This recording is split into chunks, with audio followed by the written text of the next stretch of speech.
Welcome to Ancient Mysteries. I'm your host, Ben Carter, and in today's episode we explore a question that stretches back thousands of years and reaches deep into the human mind. Did ancient civilizations use psychedelics to access otherworldly realms? Were visions from the gods actually trips guided by sacred plants?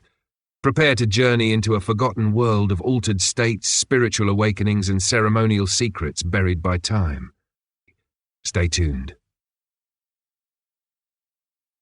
For centuries, humanity has sought answers in the stars, in fire, in stone, and perhaps within the mind itself. In almost every corner of the ancient world, there are traces of rituals designed not just to honor the gods, but to communicate with them. And in many cases, those rituals involved something more than prayer and song.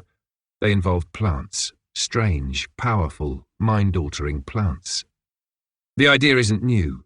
In fact, it might be one of the oldest. Long before the concept of modern religion, humans were already experimenting with ways to transcend the physical world. Shamans in the Amazon basin consumed ayahuasca to speak with spirits. The priests of ancient Egypt burned blue lotus, a plant with psychoactive effects. And in the caves of Tassili Najer in Algeria, rock art over 7,000 years old depicts figures with mushrooms sprouting from their bodies, suggesting some kind of spiritual or entheogenic experience. But the most famous and mysterious example may lie with the ancient Greeks. At the heart of their sacred traditions was the Eleusinian Mysteries, a secretive initiation rite held once a year near Athens. Thousands of participants, including some of the greatest minds of the ancient world like Plato and Cicero, took part in a ceremony so profound they were forbidden by law to ever speak of what happened. The ritual was said to connect initiates with the goddess Demeter and her daughter Persephone, a symbolic journey through death and rebirth. But how did they achieve such a transformation? According to growing numbers of researchers, it may have involved a drink called kykeon, a barley-based potion that some believe was laced with ergot, a naturally occurring fungus from which LSD would eventually be derived. If true, this means that some of the greatest philosophical and spiritual insights of the ancient world may have been sparked by psychedelics. And that's just the beginning. From the soma of the Vedic texts to the San Pedro cactus used in South America and the fly agaric mushrooms of the Siberian shamans, there is a recurring theme. Sacred plants used not to escape reality, but to pierce it, to lift the veil, to touch something greater, older and more mysterious than human language can express. In this episode, we'll delve deeper into these ancient substances, explore their ceremonial roles, and ask the questions no one dared ask for centuries. Were ancient rituals powered by divine intervention or by chemistry? Were visions of gods hallucinations, or were they something else entirely? In our next segment, we'll dive into the cultures that built these rituals, and the mysterious ceremonies that may have used nature's most powerful compounds to touch the divine. Across the ancient world, ritual wasn't merely tradition, it was survival. It dictated the rise of empires, the coronation of kings, and the balance between the human and the divine.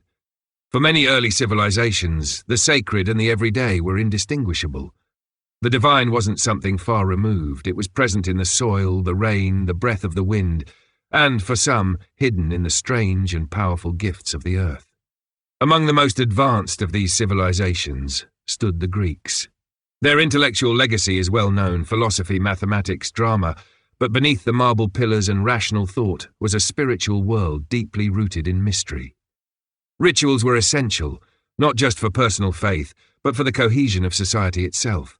And at the heart of that spiritual structure stood a handful of ceremonies so sacred, so guarded, that breaking their silence could mean death. The Eleusinian Mysteries were among the most important. Held annually in Eleusis, a small town outside Athens, these rites honored Demeter and Persephone, deities of agriculture and the seasons. Participation spanned centuries and drew in everyone from farmers to emperors. It was one of the few religious ceremonies in the ancient world open to men, women, Greeks, and even foreigners alike, as long as they spoke Greek and had not committed murder. For those who were initiated, the experience was said to be life-changing, a direct encounter with divine truth. But no detailed accounts survive.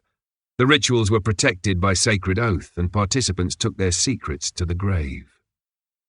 Farther east, in the Indus Valley and the broader Indian subcontinent, Vedic culture flourished. Among their sacred hymns and mantras lies frequent reference to soma, a drink offered to the gods and consumed by priests. Described as exhilarating, luminous and divine, soma was believed to bestow immortality and vision beyond human perception.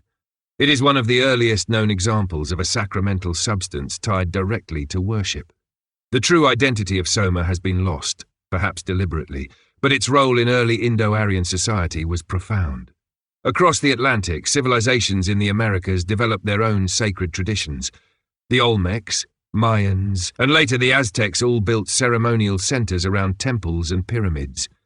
Many aligned with celestial events, suggesting an intricate connection between their rituals and the cosmos. Archaeological evidence points to the use of psychoactive plants, like psilocybin mushrooms and morning glory seeds, in rituals intended to bridge the mortal world with the divine. Shamans were not just spiritual leaders.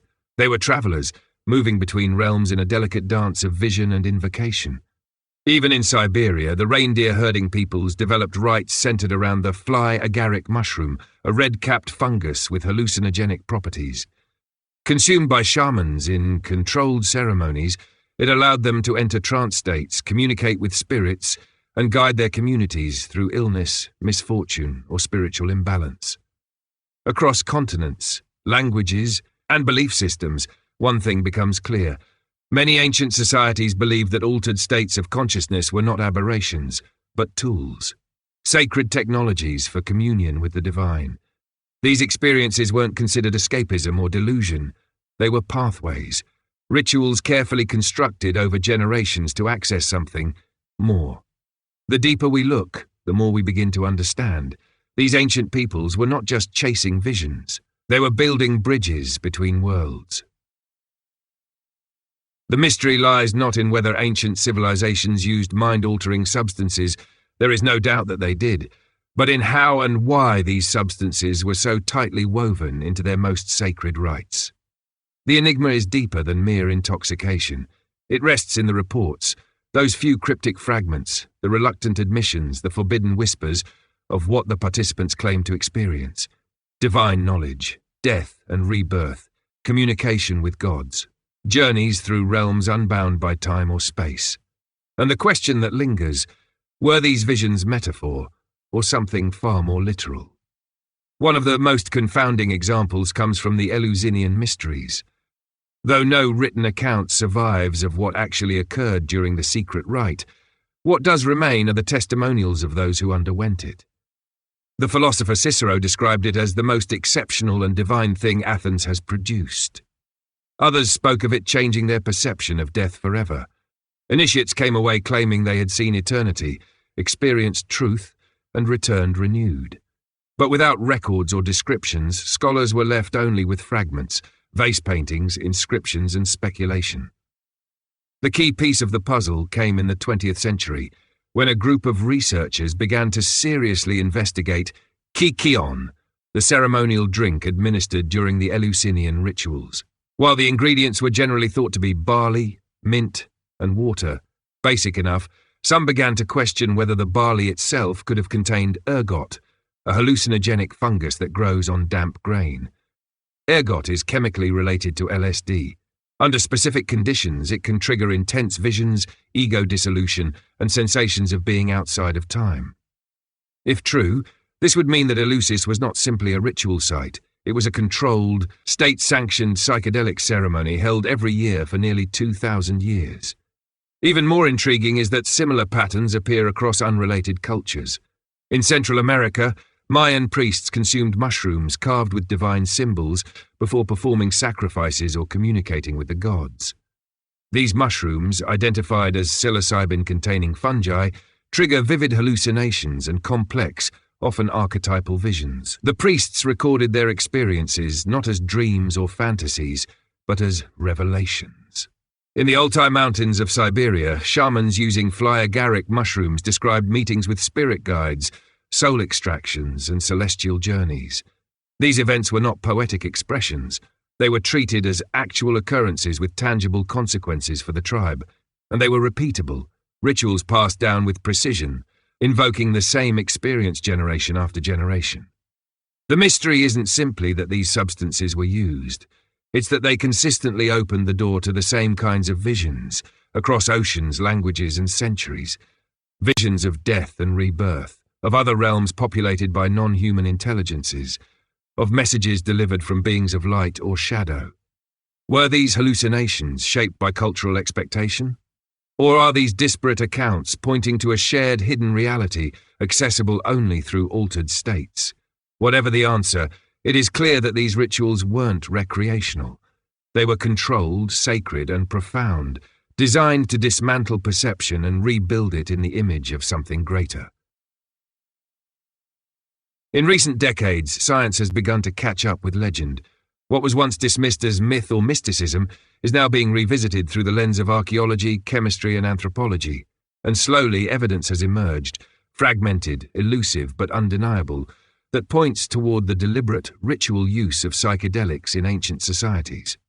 One of the most compelling discoveries came from a cave in Spain known as Selva Pascuala. On its walls, archaeologists found 6,000-year-old rock art depicting a cluster of mushrooms. Not just abstract figures, but carefully rendered with stems and caps sprouting from humanoid forms in a trance-like state. The mushrooms were later identified as belonging to the genus Psilocybe, the same grown today for its hallucinogenic properties. This cave painting isn't just art, it's evidence of intentional, possibly ceremonial, mushroom use by prehistoric people long before written language existed. In the Amazon rainforest, the indigenous use of ayahuasca was long thought to be intuitive, an accidental discovery by trial and error. But chemical analysis tells another story. Ayahuasca is a brew made from two separate plants, Banisteriopsis caapi and Psychotria viridis. Alone, neither plant induces the powerful effects, but together they create a synergistic reaction, allowing the DMT in one plant to become orally active due to the MAO inhibitors in the other. The odds of discovering this precise biochemical combination by accident are astronomically low. Yet indigenous tribes have used this formula for centuries, always within ceremonial frameworks. How they came to know this remains an open question. Closer to the academic world, scientific efforts to understand the Eleusinian Kykeon have produced promising leads. Researchers at Harvard and MIT collaborated on a project to recreate the beverage under ancient conditions. By inoculating barley with naturally occurring strains of Claviceps purpurea, the fungus known to produce ergot, they found that, under controlled fermentation, the mixture could indeed contain psychoactive alkaloids. When consumed in small quantities, these substances are capable of inducing visual distortions, altered perception of time, and deep emotional insight. The physical evidence is circumstantial, but the biochemical plausibility is strong. In Mexico, at the site of Chavín de Huántar, archaeologists uncovered ceremonial tools with chemical residues of datura, a powerful psychoactive plant known for its intense and often terrifying visions.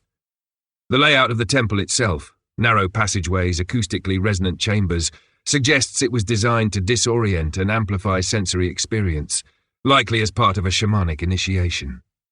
The presence of the plant residue inside carved snuff trays and pipes indicates that these substances were not only used but central to the ritual architecture itself. What emerges from these findings is not proof in the traditional sense, no scrolls detailing recipes, no instruction manuals, but a mosaic of clues, faint chemical traces on ancient tools, artwork depicting visionary states. Architectural design intended to facilitate altered consciousness. This is not the randomness of folk medicine, it is the careful, deliberate application of natural compounds within tightly structured ceremonial frameworks. The implication is clear. Ancient cultures didn't stumble into these experiences. They cultivated them, they revered them, and they designed their sacred spaces, their tools, and their stories to prepare for the journey inward. The growing body of evidence linking psychedelics to ancient ritual practices has ignited heated and ongoing debate among scholars, historians, and archaeologists. While many agree that entheogenic substances played a role in various cultural traditions, The scope, intent, and interpretation of that role remain fiercely contested. At the heart of the debate lies a fundamental disagreement over methodology. Traditional historians often rely on tangible artifacts, written records, and observable patterns. They argue that without clear textual confirmation, such as recipes, ceremonial instructions, or first-hand testimony, the psychedelic hypothesis remains speculative. According to this view, interpreting religious art or symbolic architecture through a psychedelic lens risks imposing modern biases onto ancient contexts. What one sees as a mushroom could just as easily be a stylized tree or a decorative motif. For these scholars, extraordinary claims demand extraordinary evidence, and psychedelic theories too often tread the line between anthropology and fantasy. On the other side are researchers from the fields of ethnobotany, neuropsychology, and comparative religion, who argue that the academic reluctance to embrace psychedelic interpretations stems from cultural taboos rather than scientific caution. They contend that the systematic exclusion of altered states from historical discourse is not due to lack of evidence, but to the long-standing stigma surrounding mind-altering substances, especially in the West. These researchers point to the cross-cultural recurrence of visionary themes, near-identical ritual structures, and consistent use of psychoactive plants in surviving indigenous cultures as compelling circumstantial proof. One of the most prominent voices in this space, the late ethnobotanist Terence McKenna, challenged the academic establishment by proposing that psychedelics were not just a peripheral element of religious life, but central to the evolution of consciousness itself. His theories, including the controversial stoned ape hypothesis, suggest that the consumption of psychedelic mushrooms by early hominids may have directly influenced the development of language, art, and abstract thought. While dismissed by many scholars as unprovable, his ideas continue to fuel discussion around the cognitive effects of ancient ritual practices. Another point of contention involves interpretation of ancient texts. Some classicists argue that cryptic language in works like the Rig Veda, the Homeric hymns, and even the Book of Revelation may allude to altered states, but interpretations vary wildly. Where one scholar sees a metaphorical vision, another sees a literal account of psychedelic experience. The lack of consensus keeps the debate open, with each side accusing the other of either willful blindness or imaginative overreach. The controversy also touches on questions of cultural appropriation and respect for indigenous knowledge. Critics of the psychedelic revival movement warn against romanticizing or commercializing traditions that are still sacred and actively practiced in some communities. They emphasize the need for ethical engagement rather than simply retrofitting ancient wisdom to suit modern narratives. In the end, the debate reflects a larger tension in historical inquiry. How do we make sense of what cannot be measured, only experienced? And what role does human consciousness, altered or otherwise, play in shaping our understanding of the past? Beyond the academic and archaeological debates lies a realm of speculation, one where the boundaries of accepted history blur with radical theory, and where psychedelics are not just seen as ritual tools, but as keys to understanding the very nature of reality itself. In this space, fringe researchers, mystics, and visionaries offer a provocative reimagining of the ancient world, one in which altered states of consciousness were not only common, but central to humanity's relationship with the cosmos. Among the most unconventional theories is the idea that ancient psychedelics served as communication devices, not simply ways to connect with internal symbolism or imagined deities, but literal tools for interacting with non-human intelligences. Proponents of this theory suggest that the consistent reports of luminous beings, otherworldly guides, and hyperdimensional entities in both ancient ritual texts and modern psychedelic experiences point to something more than coincidence. They argue that civilizations like the Egyptians, the Mayans, and the shamans of Siberia weren't hallucinating metaphors, but making contact. The theory grows bolder from there. Some claim that these beings imparted knowledge, mathematics, astronomy, even architectural design, during visionary states.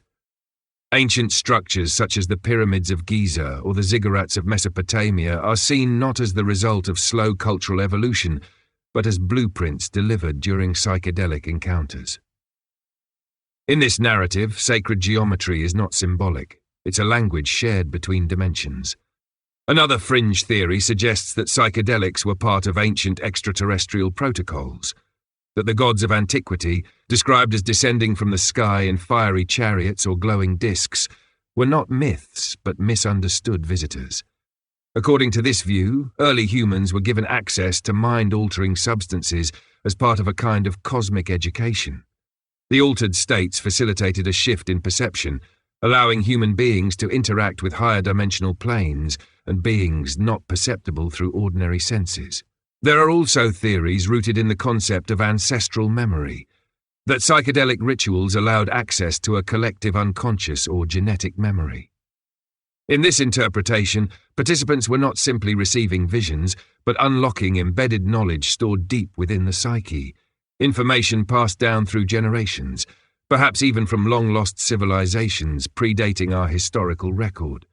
Some have speculated that Atlantis, Lemuria, or other hypothetical antediluvian cultures may have encoded their wisdom in the ritual use of sacred plants, their messages accessible only to those who crossed the threshold of consciousness.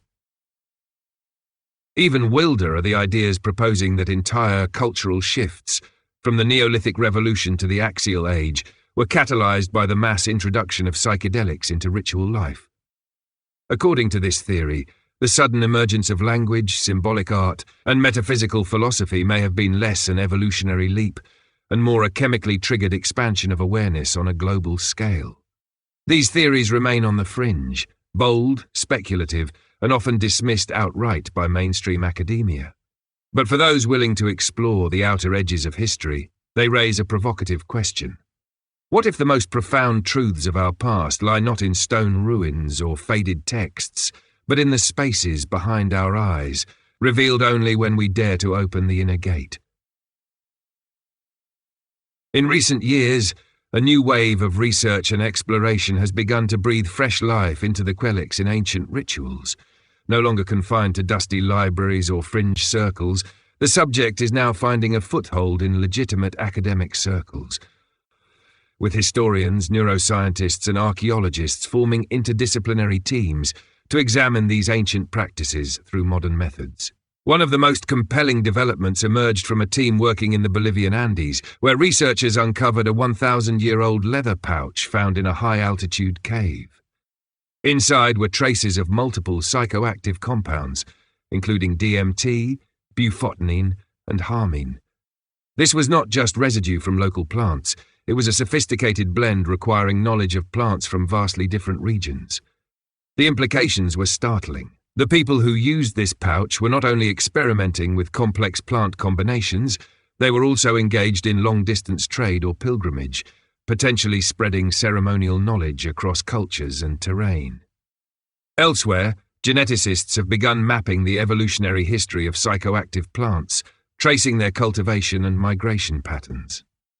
Preliminary findings suggest that certain sacred plants, such as Banisteriopsis carpi, one of the primary components of ayahuasca, show signs of deliberate selection and breeding over generations. This implies not only a familiarity with their effects, but a refined understanding of how to enhance and control them for ritual use. It challenges the long-held belief that early humans stumbled upon these substances. Instead, it suggests intentional cultivation for spiritual and ceremonial purpose. Meanwhile, satellite imagery and remote sensing technology have revealed new ceremonial sites hidden beneath dense jungle canopies in Central and South America. Some of these complexes include arrangements of stones or carvings that seem to depict trance states or visionary experiences, swirling patterns, half-human figures, and motifs that bear a striking resemblance to descriptions from modern psychedelic users. These discoveries are still being studied, but they offer tantalizing new evidence that psychedelic practices were not isolated events. They were embedded within the broader spiritual and civic life of these societies. On a more cultural front, indigenous voices are now being amplified in these discussions. Shamans, elders, and spiritual leaders from Amazonian, Andean, and Siberian lineages are speaking out about the continuity of their traditions. To them, the idea that their rituals are being discovered by the modern world is frustrating, because they were never lost. they've simply been ignored. These custodians of ancestral knowledge maintain that the plants are not tools or technologies. They are teachers. Living entities with consciousness and purpose, capable of revealing truth only when approached with humility and respect. Perhaps the most unexpected development is the resurgence of these practices in contemporary ritual. Legal battles are being fought and in some places won for the religious use of psychedelics under protection of spiritual freedom. Modern seekers gather in reconstructed rites, from underground ayahuasca ceremonies to Eleusis-inspired retreats. For some, this is cultural revival. For others, it is appropriation. But either way, it signals something profound. The search for transcendence never stopped. And as the evidence continues to grow, so too does the possibility that the ancient wisdom we once buried, perhaps out of fear, perhaps out of control, may not be lost after all. It may simply be waiting to be remembered. Across cultures, continents, and centuries, a pattern begins to emerge, one too consistent to ignore. From the hidden caves of Paleolithic Europe to the sacred temples of the Andes and the forbidden sanctuaries of Eleusis, we find traces of ancient people seeking something more. Not just answers to questions of survival or society, but deeper truths about life, death, the cosmos, and their place within it. And in many of these traditions, one tool appears again and again: the use of psychedelics in sacred ritual. We began our journey with the question of whether ancient civilizations used these substances to reach altered states of consciousness. The evidence, while often subtle and scattered, suggests they did. Cave art, ceremonial residues, preserved texts, and even the architecture of ritual spaces all point toward deliberate, controlled use of mind-altering compounds. These were not accidents of ingestion or casual indulgences. They were carefully structured ceremonies, often passed down over generations, designed to unlock realms of experience beyond ordinary waking life. We explored the mystery itself. The profound transformation initiates reported, the secret rites shrouded in silence, and the cross-cultural consistency of visionary experiences. In each tradition we found testimonies of divine encounters, cosmic insights, and the symbolic death and rebirth of the self. These were not viewed as dreams or illusions, but as encounters with something real. Whether gods, spirits, ancestors, or inner archetypes, these experiences shaped belief systems, moral codes, and entire civilizations. The archaeological and scientific evidence, though limited, has added depth to the mystery. Tools bearing chemical residues, rock art depicting trance states, and genetic studies of psychoactive plants reveal a sophistication that challenges modern assumptions. These people weren't just experimenting. They were engaging with something deeply meaningful and possibly dangerous in ways we are only beginning to understand. We looked at the debates that swirl around this subject, the scholarly divides, the hesitation to embrace altered states as legitimate historical forces, the warnings of romanticism and cultural projection. And yet, the conversation continues to evolve, pushed forward by new discoveries and a growing recognition that human consciousness itself may be one of the most important and least understood elements of the past. We also explored the wild theories, some plausible, others extraordinary, that propose ancient psychedelics as gateways to higher intelligence, contact with other realms, or even ancestral memory.